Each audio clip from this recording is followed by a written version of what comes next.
So if you've been following my channel, you may have noticed I have a pretty large yard.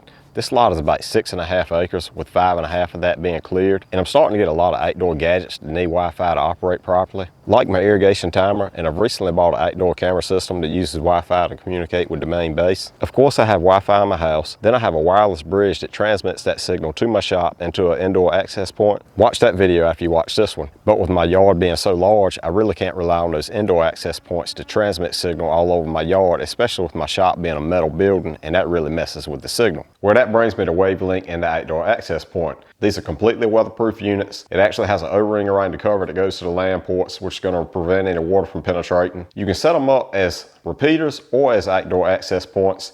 As a repeater, basically it's just on grab an existing Wi-Fi signal, amplify it, and rebroadcast it. But today, for these two units, I'm going to be setting them up as access points. One of them will be hardwired to the receiving end of my wireless bridge, and the other one will actually be hardwired to my modem coming directly from my house. So it's powered by PoE, power over Ethernet. You'll take this power supply unit, plug it into your outlet, and then in return, you'll plug it into this adapter. This adapter will combine your power and your Ethernet signal into one cable. That cable will be hardwired and run to your outdoor unit. And what this does, it gives you the ability to mount the unit anywhere, regardless if you have power nearby or not, because everything will be ran through that one Cat 5 or greater cord. So in the box, you're going to get your power supply, the adapter, the main unit, 4 antennas, brackets to go in between the antennas to keep them sturdy, and then a Cat 5 cable. The unit and the antennas are labeled. It has a 5G side and a 2.4G side. You're going to want to screw everything on accordingly to where it's labeled to go. The antennas that swivel will be more at the base of the unit. You're going to flip those up, and then that's when your other little brackets are going to come into play. We're going to use them to hold everything together like so. And that's simply auto assembly that's required for your main unit. For mounting the units, I have some wireless bridge brackets. These are actually the same exact brackets that I used in my wireless bridge video. I paid a little extra for these versus some other ones, but I know I like the quality of these, so I wanted to go with them again. They come with these clamps. I call them hose clamps. Some people call them worm gear clamps, but that's simply how the main unit is going to mount to this bracket. You just simply unscrew it all the way. It will then feed through a slotted hole in the back of the unit. If you straighten them out just a little, they're going to feed through that slot easier. It's going to take 2 per unit. Then you can go ahead and reassemble the clamp. And I'll tighten those up a little later, but they're just going to slide over the bracket, and they're going to squeeze the bracket, and I'll be able to maneuver it, aim it in which direction I want to. Some other supplies I'll be using in the installation are a couple of different lengths of these flat Cat 8 cords. These cords are indoor-outdoor cords. They're great for anywhere you need to ride a cord through the window. They're so flat that the window's still going to be able to close and operate properly. I also have a couple of these splitters. They're 1 in, 2 out. I'm happy to use these because I'm tying into the existing system. Then I have some butyl tape and some roofing screws. I'm simply going to use these roofing screws to mount the brackets to my roof. Butyl tape is typically used in a roofing application for metal roofing. I'm going to use this in the place of silicone. This will go between my bracket and my aluminum fascia. It's just going to prevent any water from being able to get down on the backside there and possibly getting in there and rotting any wood. Again, silicone is a perfectly good alternative, but I just have this and it's going to be a little less messy.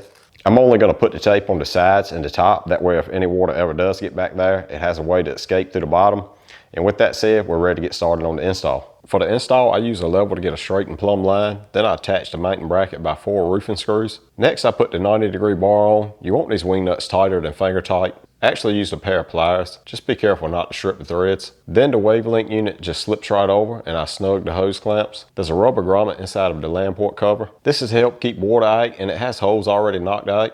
These holes would be perfect for rain cable, but my flat cable will be fine since this is under the unit. And I have a drip loop in the cable to prevent any rainwater from getting to the rubber grommet anyway. I just write my cable up the roof inside of my J-channel. It slides in and becomes unnoticeable. At the peak of the roof, I plan to use one of these cable routing plugs for a more professional look. But for now, I just drill a small hole in my soffit and pop the cable through. So we're in my attic where the current wireless bridge is hooked to. I'm going to disconnect this and disconnect my land port. That cable is currently going to my indoor access point.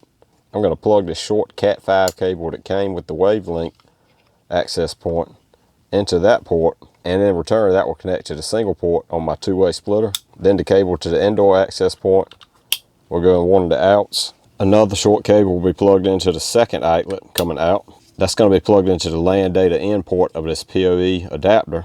We need to plug our DC power in All this will be plugged into a surge protector I have up here. So much going on now, can't plug it all into one outlet. And this splitter also has a power cord, which is a USB style cord. And then my surge protector has USB style outlets. And finally, we'll take the adapter and plug that into the cable that is running to the outdoor access. And then be sure the green light is on, pressing the button at the top. Now that the access point is up and running, we have to set it up. The first time you try to connect, this screen should pop up. If it doesn't, consult your user manual for details on how to find the screen. Here you're going to type in the default password, which is admin. On this screen, just select your country, time zone, and choose a new administrative password. After that, pick another password. This one will be your secure connection password to connect to the access point. Now you can save and refresh the system.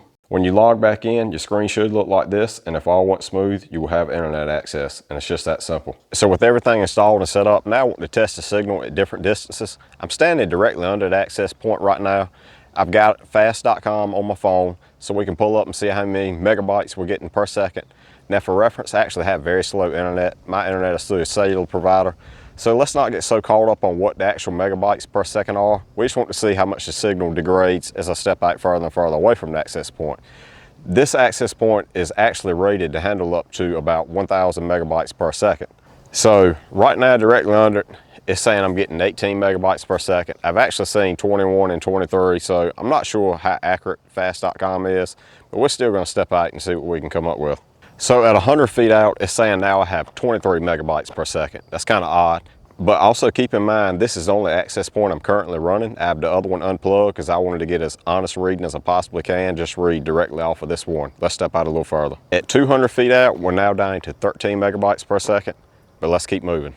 So now we're at 300 feet or a football field away, and we're still at 13 megabytes per second. This is getting kind of repetitive. Let's go ahead and really bump up the distance. So we're out at my gate. This gate is 920 feet away from that access point.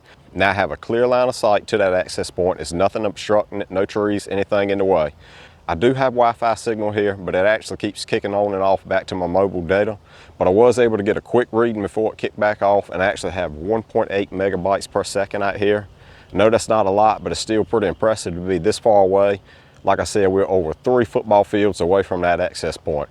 Hopefully this will be enough signal that I can run one of them wireless cameras out here. I'm just not sure if it'll stay connected, but that's just something I won't know till I get it out here, get it hooked up and give it a try. Either way though, I'm very impressed to have any signal out this far. So if you're looking for a great outdoor access point, Wavlink should really be top of your list. I believe if centered properly, this one single unit could cover 8 to 10 acres no problem. That is assuming that you don't have a lot of trees and metal buildings around. They're really going to interfere with your signal. I actually get full signal in my shop. That's where the computer was we were on earlier. This is a metal shop and I still have full signal through the metal. This is Wavelink's newest model.